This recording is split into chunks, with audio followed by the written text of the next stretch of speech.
और उसके बाद उनको अपेक्षा होती है कि पार्लियामेंट में वो जब खड़ा हो उनके लिए माइक खड़ा हो जाए। यदि उनको सरकार चलाने का थोड़ा भी अनुभव होता, मुझे लगता है कि उनको ट्रेनिंग लेनी चाहिए, खरगे जी से ही ट्रेनिंग ले लें। तो प्रोविजनल रिपोर्ट ये है कि ऑपरेशन सिंदूर में हमारी जीत हो गई। कश्मीर का पाकिस्तान ने जबरदस्ती कब्जा कर लिया है 1947-48 से, उसी के बारे में बात होगी। राजीव गांधी जी ने युवा वोटरों को आकर्षित करने के लिए जब ये कानून लेकर आए, अपने पिताजी के भी पास किए हुए कानून को नहीं मानते हैं। नमस्कार, आप देख रहे हैं सरकारी मंथन। मैं हूं आपके साथ प्रियंका यादव। आज की बड़ी खबर में बात करेंगे बीजेपी सांसद निशिकांत दुबे के उस बयान की जिसमें उन्होंने राहुल गांधी परिवार और कांग्रेस पार्टी पर करारा हमला बोला है। उन्होंने ऑपरेशन सिंदूर, पीओके बिहार में वोटर वेरिफिकेशन और यहां तक कि 1984 के ऑपरेशन ब्लू स्टार पर तक कांग्रेस की सोच पर सवाल उठाए हैं। तो आइए इस पूरी खबर को शुरुआत से लेकर अंत तक आसान भाषा में समझते हैं। झारखंड के गोड्डा से बीजेपी सांसद निशिकांत दुबे एक बार फिर चर्चा में हैं। उन्होंने कांग्रेस नेता राहुल गांधी पर हमला बोलते हुए कहा, राहुल गांधी को इस देश से कोई मतलब नहीं है, वे गंभीर नेता नहीं है और उन्हें नियम कानून से कोई वास्ता नहीं है। यह बात उन्होंने एक सार्वजनिक कार्यक्रम में कही जहां उन्होंने ऑपरेशन सिंदूर का भी जिक्र किया। अब सवाल उठता है, ऑपरेशन सिंदूर क्या है? तो बता दें कि यह एक सुरक्षा एजेंसियों की संयुक्त कार्रवाई थी जिसमें भारत के कई हिस्सों में कट्टरपंथी संगठनों और उनके फंडिंग नेटवर्क पर भी बड़ी कार्रवाई थी। बीजेपी नेताओं का दावा है कि इसमें भारत को बड़ी कामयाबी मिली और पाकिस्तान के प्रॉक्सी नेटवर्क पर बड़ा प्रहार किया गया। इस मौके पर दुबे ने पीएम मोदी के उस बयान का भी जिक्र किया जिसमें उन्होंने कहा था कि जब भी पाकिस्तान से बात होगी तो सिर्फ पीओके पर होगी। अब बात बिहार की। निशिकांत दुबे ने बिहार में चल रहे वोटर वेरिफिकेशन को लेकर भी सवाल उठाए हैं। उन्होंने कहा कि बिहार में 2003 में भी एसआईआर यानी समरी इंक्वायरी रिपोर्ट की प्रक्रिया शुरू हुई थी। इसका मकसद था फर्जी और घुसपैठियों के वोटरों की पहचान करना। उन्होंने कहा कि बांग्लादेशी लोग भारत में वोटर नहीं बना सकते, लेकिन कुछ पार्टियां इन्हें वोट बैंक बनाना चाहती है। इसके साथ उन्होंने यह भी कहा कि राजीव गांधी ने एसआईआर से जुड़े कानून बनाए थे ताकि चुनाव में हिस्सा को रोका जा सके, लेकिन आज कांग्रेस की मानसिकता ही भ्रष्ट हो चुकी है। अब बात करें ऑपरेशन ब्लू स्टार और इंदिरा गांधी का बड़ा दावा।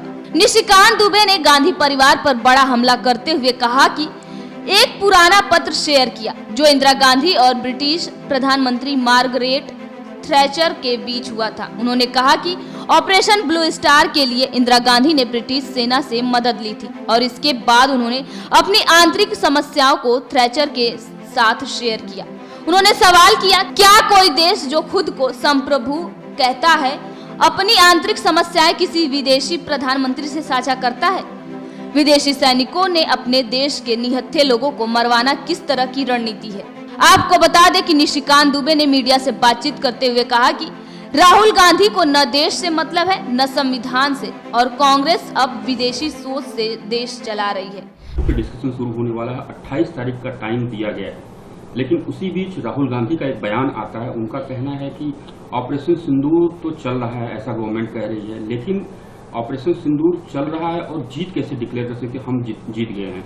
और खासतौर पर उन्होंने स्पेशली टारगेट किया है जब ट्रंप के बयान के बाद कि 25 बार उन्होंने बोल दिया है हमने रुकवाया ऑपरेशन सिंदूर और ये जो इंडिया पाकिस्तान के बीच लड़ाई झगड़ा था, तो हमारी फॉरेन पॉलिसी तो फेल हो चुकी है। देखिए, राहुल गांधी जी जो है ना, मुझे लगता है कि इस देश के इतिहास में पहली बार ऐसा हुआ है जब विपक्ष के नेता को इस देश से कोई मतलब ही नहीं है। कभी आपने उनको सीरियस पॉलिटिक्स करते हुए देखा है? 2 मिनट आते हैं, मीडिया में बोलते हैं और चले जाते हैं।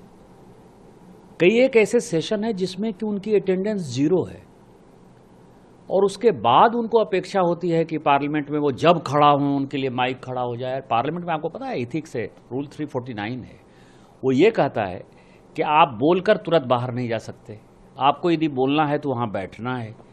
मुझे लगता है कि उन्होंने नियम कानून पढ़ा ही नहीं। दूसरा, यदि उनको सरकार चलाने का थोड़ा भी अनुभव होता, मुझे लगता है कि उनको ट्रेनिंग लेनी चाहिए, खरगे जी से ही ट्रेनिंग ले लें, किसी दूसरे से नहीं ले लें। उनके अध्यक्ष तो कम से कम मंत्री रहे हैं कि एक रिपोर्ट होती है, प्रोविजनल रिपोर्ट होती है, एक होती है कि फाइनल रिपोर्ट होती है। तो प्रोविजनल रिपोर्ट ये है कि ऑपरेशन सिंदूर में हमारी जीत हो गई है अब परमानेंट जो रिपोर्ट बनेगी, जिसको फाइनल रिपोर्ट कहते हैं, जब पाकिस्तान ऑक्युपाइड कश्मीर हम ले लेंगे तब आपको फाइनल रिपोर्ट आपको बताने की भी आवश्यकता नहीं पड़ेगी। हम देश को, दुनिया को बता देंगे, क्योंकि न्यू नॉर्मल जो है, माननीय प्रधानमंत्री जी ने कहा है कि जब भी अब पाकिस्तान से बात होगी तो केवल हमारा जो हिस्सा कश्मीर का पाकिस्तान ने जबरदस्ती कब्जा कर लिया है 1947-48 से, उसी के बारे में बात होगी। तो इसको आप क्या कहेंगे? इसको मूर्खतापूर्ण ही बात कहेंगे। तो कई एक चीज़ें हैं। मैं दूसरी बात और कह दे रहा हूँ, कल मैंने उनका बयान पढ़ा SIR पर।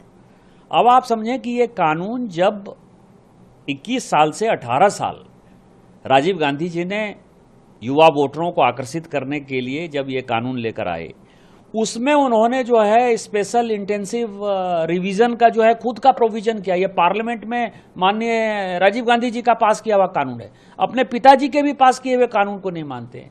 2003 के अंदर जो है बिहार में इस तरह का SIR हो चुका है। और SIR क्यों नहीं होगा? मैं आपको बताऊं कि मैं बिहार का वोटर रहा, चारों बार जब मैं सांसद बना मैं बिहार का वोटर रहा। आज मेरे घर में ताला चाबी बंद है, यदि मैं नहीं रहता हूं वहां तो मेरा वोट क्यों होगा? इसमें उनको केवल मुसलमान ही क्यों दिखाई देता है? और मुसलमान यदि दिखाई देता है तो बांग्लादेशी मुसलमान के साथ मिलकर, बांग्लादेशी घुसपैठियों के साथ मिलकर कोई सरकार नहीं बन सकती। ये चुनाव बिहार में या पूरे देश भर में भारत के सिटीजन के ऊपर हो रहा है, बिहार के नागरिक के ऊपर हो रहा है, ना कि बांग्लादेशी नागरिक को वोटर बनाने के ऊपर हो रहा है। बांग्लादेशी यदि घुसपैठिए यहाँ आए हैं और गलत तरीके से आए हैं, जैसे 70 साल का कोई आदमी 2010 में वोटर नहीं है, 15 में वोटर नहीं है, 20 में वोटर नहीं है, 24 के लोकसभा में वोटर नहीं है, और वो अचानक यदि 25 में वोटर होना चाहेगा तो कोई पूछेगा ना भाई कि तुम्हारी उम्र तो 70 साल है, 70 साल में तुम इतने वर्षों से वोटर क्यों नहीं हुए? तो इसका मतलब वो बांग्लादेशी घुसपैठिया है। तो इस तरह की घटिया बातें जो है, और चुनाव आयोग, आपको पता है कि कई एक चुनाव आयुक्त ऐसे हुए, MS गिल तो अंतिम उदाहरण थे, जो चुनाव आयुक्त से हटे और उनको कांग्रेस ने मंत्री बना दिया। तो जिस तरह से अपना करते थे, रिगिंग करते थे, मैंने कल ही ट्वीट किया है कि बिहार में क्या होता था, बैलेट के ऊपर जब चुनाव होता था तो कितनी रिगिंग होती थी, मारपीट, गुंडा बदमाशी, दलित, पिछड़े, शेड्यूल कास्ट, शेड्यूल ट्राइब। आपने देखा था गांव में जो है वोट डालने जाते थे? नहीं जाते थे, जो जाते थे उनको गोली मार दी जाती थी। तो उस तरह के दिन दुर्दिन ये लाना चाहते हैं। कांग्रेस निकृष्ट पार्टी हो गई है, उसकी मानसिकता विकृत हो गई है, और मुझे इससे ज्यादा जो है। अब आइए जानते हैं कि मुद्दे का विश्लेषण क्या है। तो आपको बता दें कि ऑपरेशन सिंदूर पर गृह मंत्रालय ने कहा था कि यह भारत के खिलाफ नफरत फैलाने वाले नेटवर्क्स पर चोट है, जिनकी फंडिंग विदेशी स्रोतों से हो रही। दर्जनों NGOs, सोशल मीडिया अकाउंट्स और संदिग्ध फंड ट्रांसफर्स की जांच चल रही है। POK पर बयान 2024 के लोकसभा चुनाव से पहले PM मोदी के कई मंचों से कह चुके हैं कि अब बात POK की होगी, न कि कश्मीर की स्थिति पर। वहीं SIR का इसका मकसद होता है वोटर लिस्ट में घुसपैठियों की पहचान करना। 2003 और 2008 में बिहार और असम में यह प्रक्रिया हुई थी, लेकिन हर बार राजनीतिक विवादों में यह घिरती रहा। ऑपरेशन ब्लू स्टार 1984 यह एक सैन्य अभियान था जो अमृतसर के स्वर्ण मंदिर में छिपे हथियारबंद उग्रवादियों को हटाने के लिए किया गया था। इस पर आज भी कई तरह के सवाल उठते हैं और दुबे के आरोपों से यह फिर से चर्चा में आ गया है। तो ये थी आज की बड़ी खबर, जहां निशिकांत दुबे ने राहुल गांधी से लेकर इंदिरा गांधी तक पूरे गांधी परिवार पर सवाल उठाए। उन्होंने देश की सुरक्षा, POK वोटर लिस्ट और ऐतिहासिक ऑपरेशन पर गंभीर सवाल उठाए हैं। उन्होंने कहा है कि अब ये देखना दिलचस्प होगा कि कांग्रेस पार्टी और राहुल गांधी इस बयान पर क्या जवाब देते हैं। आपको क्या लगता है, क्या वाकई कांग्रेस विदेशी मानसिकता से देश चला रही है, या फिर ये सब आने वाले चुनाव की सियासी तैयारी है? फिलहाल इस खबर में बस इतना ही। मैं थी आपके साथ प्रियंका यादव। देखते रहिए सरकारी मंथन।